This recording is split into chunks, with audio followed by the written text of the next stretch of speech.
ریاست اجرایه میگوید بر اساس برنامه‌ای که هر دو رهبر افغانستان روی آن به توافق رسیدند، کار جدی در اصلاح نظام انتخاباتی سر از فردا سه‌شنبه آغاز خواهد شد. عبدالله روز دوشنبه در نشست شورای وزیران گفت آوردن اصلاحات در کمیسیون انتخابات یکی از تعهدات حکومت است که در نشست ناتو نیز روی آن تاکید صورت گرفته است. از جمله تعهدات ما یکی هم اصلاحات انتخاباتی است که کار روی زو از فردا آغاز میشه. وعده ایره که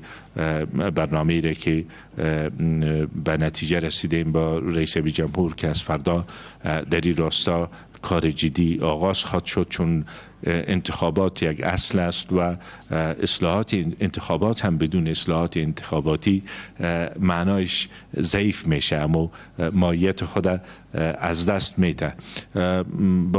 این که جزئیات برنامه اصلاحات انتخاباتی چی است و چگونه از همین سه‌شنبه کار جدی عملی بر اساس آن آغاز می شود، در حالی که دومین فرمان تقنینی رئیس جمهور در رابطه با اصلاحات انتخاباتی هنوز هم در کمیته مشترک مجلسین شورای ملی به سرنوشت باقی مانده است، آقای عبدالله در مورد آن چیزی نگفت. تلاش کردیم تا جزئیات برنامه جدید انتخاباتی را از ریاست اجرایه و ریاست جمهوری بپرسیم، اما موفق نشدیم.